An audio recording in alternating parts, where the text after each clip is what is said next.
본격적인 뉴스 브리핑 전에 만납니다. 뉴스 전 빅커뮤니케이션 전민기 팀장 오셨습니다. 안녕하세요. 네, 반갑습니다. 전민기입니다. 자, 아침 인사를 해주시는 분들이 있는데 대부분 날씨가 추워서 깜짝 놀랐다 그러시네요. 라는 예. 문자 메시지가 많습니다. 1313님은 천안인데요. 날씨가 싸늘하지만 미세먼지는 좋네요. 권유부 가족분들 오늘도 화이팅입니다.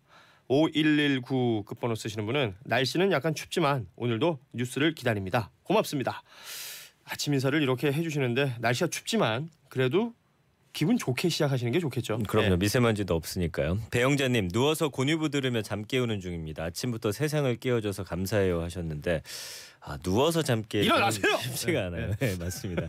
아내라님, 바람 소리가 시끄러운 아침입니다. 이불 속에서 정신 차리려고 애쓰고 있습니다 하셨는데 네. 다 나오기가 힘드신가 보네요. 그러니까 예. 갑자기 추워지면 이불 속이 훨씬 더 아늑해지잖아요. 맞아요. 그래도 이 아침이 시작됐습니다. 씩씩하게 또 아침 뉴스 살펴보죠. 헤드라인 볼까요? 네, 오늘은 뭐 다 예상하셨겠지만 나경원 의원 발언 관련 헤드라인 가장 많고요. 거기에 북미 비핵화 관련 소식 그리고 최근 이슈들 전하겠습니다. 네. 자, 어제 국회 교섭단체 대표 연설 자유한국당 순서였는데 나경원 원내대표의 뭐 여러 이야기들이 있었습니다만 특히 네. 대한민국 대통령이 김정은 수석 대변인이라는 낯뜨거운 이야기를 듣지 않게 해달라. 맞습니다. 바로 이 문장이 문제가 됐고요. 더불어민주당 의원들이 강력하게 반발하면서 국회가 아주 난장판이 됐습니다. 자, 이 관련된 내용들 한번 살펴보도록 하죠. 네, 말씀해 주신 대로 바로 그 김정은의 수석 대변인이다. 이런 발언 때문에 어제 하루 종일 정말 시끄러웠죠. 더불어민주당이 강하게 반발하면서 양측이 또 강하게 충돌했고요. 민주당이 국회 국가원수 모독 발언으로 규정을 하고서 국회 윤리위원회에 제소키로 하면서 전국은 또 급속도로 얼어붙을 것으로 보입니다. 네. 국회 오랜만에 열렸는데 또 이것 때문에 시간 끌지 않을까 우려가 됩니다. 한국일보는요. 문재인 대통령 김정은 수석 대변인 나경원 발언에 난장판된 국회라고 헤드라인 뽑았고요. 한겨레는 나경원의 막말 폭탄 국회가 뒤집어졌다 이렇게 제목 정했습니다. 자, 모든 신문에 사실 일면에 이 내용이 실렸는데 네. 그 신문들마다 약간씩 다른 사진을 실었어요. 어떤 신문은 나경원 원내대표가 미소 짓고 있는 모습, 혹은 그 지지자들이 연호하니까 이제 반기면서 같이 이렇게 주먹 불끈 쥐고 있는 모습, 네. 이런 모습을 사진을 실은 곳이 있고 또 어떤 곳은 나 원내대표가 앞에 서 있고 뒤에 국회의장석에 난리가 났죠. 다른 네. 의원들이 올라가서 항의하고 있는 모습을 그렇습니다. 사진으로 실은 곳들도 있습니다. 자, 이 내용은 잠시 뒤에 이명선 기자하고 좀 더 살펴보도록 하고요. 북미 비핵화 관련된 소식 볼게요. 자, 미국하고 북한과 미국이 고스란히 입장을 발표했는데 먼저 미국부터 볼까요? 네, 동아일보입니다. 협상 창구 비건마저 점진적 비핵화는 없다. 이 미국의 입장입니다. 북한 비핵화 실무협상 책임자 스티븐 비건 미국 국무부 대북정책 특별대표가 어제 한 발언입니다. 비핵화를 점진적으로 하지 않겠다는 건 완벽하게 일치된 미국 정부의 입장이라고 밝혔습니다. 그러니까 대북 강경파 존 볼턴 백악관 국가안보 보좌관에 이어서 비건 대표도 미국이 비핵화의 단계적 접근법을 포기하고서 일괄 타결식 빅딜로 선회했음을 확인한 겁니다. 이 북한과 대화의 문은 열려 있다면서 북한의 호응을 촉구했습니다.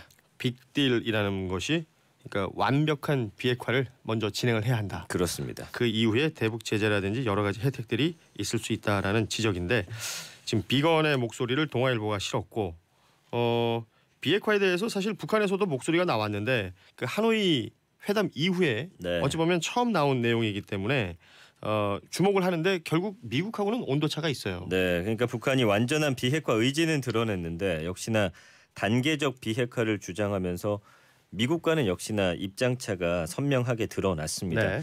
그러니까 대남 선전 매체 우리 민족끼리를 통해서 북미 정상이 앞으로도 긴밀히 연계해서 하노이 회담에서 논의된 생산적인 대화들을 계속 이어나가기로 했다라고 말을 했는데 그렇지만 단계적인 비핵화를 강조한 거고요.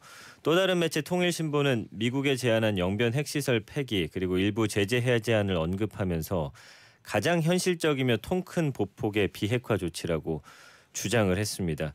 경향신문이 관련 소식 다루고 있습니다. 북한 완전한 비핵화 확고한 입장, 하노이 결렬 후 첫 언급입니다. 뭐 입장차는 확인했지만 둘 다 또 대화 가능성을 열어뒀기 때문에 그렇죠. 이 좀 긴 시간이 필요할 것 같습니다. 그렇습니다. 예. 우리가 너무 성급하게 또 생각할 내용은 아닌 것 같아요. 자, 다음은 조선일보인데요. 조선일보는 한일 관계 악화됐다. 이 내용을 기사를 실었습니다. 네, 한국의 송금 비자 발급 정지 검토, 일본 부총리 보복 조치 공개 발언이라는 제목입니다. 이 아소다로 일본 부총리가 한국 대법원으로부터 강제징용 배상 판결 받은 일본 기업들의 자산 압류 이런 것과 관련해서 송금과 비자 발급 정지, 구체적인 보복 조치를 검토하고 있다 이렇게 밝혔습니다. 한국인 관광객에 대한 무비자 정책 폐지한다든지 취업 비자 발급 까다롭게 하는 방안 등이 검토 중인 것으로 지금 알려지고 있기 때문에 작년에 우리 국민 한 750만 명 정도가 일본 방문했더라고요. 네. 네, 이것과 관련해서 좀 차질이 생길 수도 있겠습니다. 이 아소다로라는 사람이 지금 일본 정치권의 2인자예요. 네. 아베 신조 총리 다음으로 2인자인데 아소라는 가문이 있습니다. 네. 이게 탄광재벌이거든요. 음, 이것도 역시 우리 강제징용 피해자들이 많이 가서 일했던 탄광이기도 해요. 네. 이런 사람들이 지금 계속해서 내고 있는 목소리들 주목해볼 필요가 있어 보입니다. 중앙일보 일면 볼까요? 네, 1인당 사교육비 역대 최고라는데 월 평균 29만 원 이렇게 제목 정했네요. 그러니까 교육부하고 통계청의 사교육비 그 조사 결과가 어제 발표됐습니다. 1인당 사교육비가 전년보다 19,000원 늘어서 평균 29만 1,000원으로 집계됐습니다. 그러니까 늘어난 금액이라든지 증가율은 역대 최고입니다.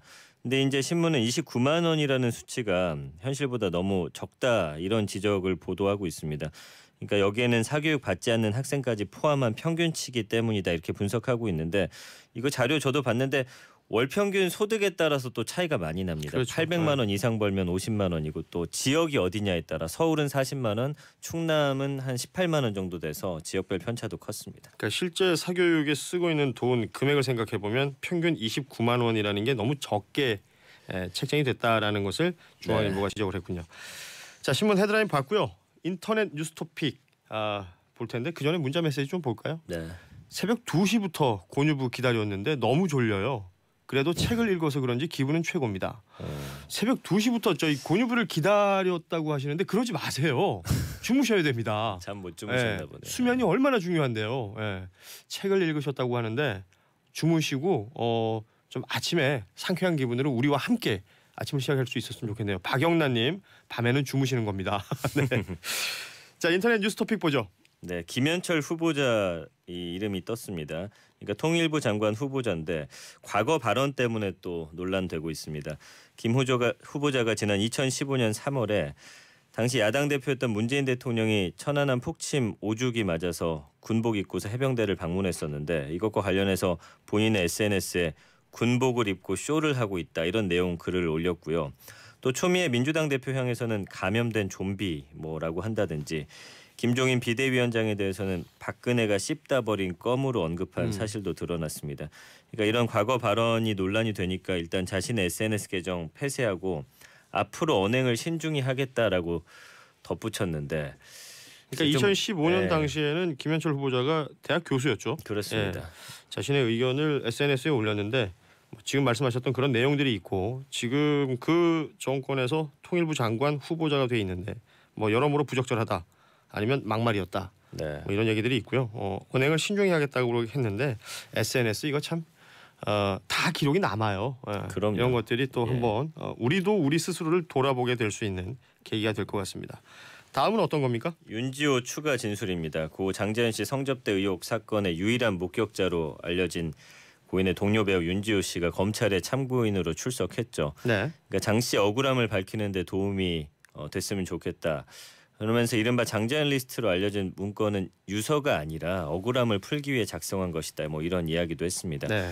그러니까 윤 씨가 한 2시간 반 동안 조사받았는데 그 이후에 기자들한테 그 리스트에서 봤던 정치인하고 언론인에 대한 실명 추가 폭로 가능성을 이야기했습니다. 상당히 지금 고민 중이라고 이야기를 했고요. 이름이 특이한 정치인 그리고 같은 성씨를 쓰는 3명의 언론인 이렇게 맞습니다. 얘기가 됐었는데 네, 실명을 얘기하겠다. 네, 중앙일보에서는 조선일보사 관련 언론인이다 뭐 이렇게까지 특정을 했더라고요. 과거 진상조사단의 활동이 31일까지이기 때문에 지금 얼마 남지 않았습니다. 네. 철저히 조사해서 이번만큼은 반드시 사실관계 확인해서 좀 올바른 결과 냈으면 좋겠습니다. 짧게 하나만 더 보겠습니다. 승리 라면집이라는 키워드가 보이는데요. 네, 이 가수 승리 성접대 의혹 때문에 지금 불똥이 이 승리가 운영하는 일본식 라면집 아오리 행방불명으로 튀었습니다. 그러니까 스캔들이 이 아오리 라면 가맹점주 피해로 좀 이어질 가능성이 있습니다. 그러니까 우리가 최근에 흔히 오너리스크라고 이야기를 많이 하는데 네.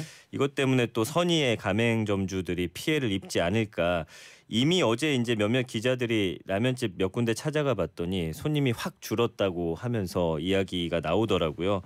공정거래위원회가 이제 지난달에 오너리스크로 인해서 가맹점주가 피해 볼 경우에 손해배상하는 이 표준 가맹계약서 개정했는데 글쎄요, 이럴 때 참 애매합니다. 저도 그렇죠. 가기는 싫은데 또 거기에 가맹점주님들 생각하면 그렇지 않다라는 생각도 들어서 참 어려운 문제 같습니다. 그렇습니다. 그만큼 어떤 사업체를 운영한다는 건 큰 책임이 따른다는 거 이런 걸 좀 알고 있었으면 좋겠습니다.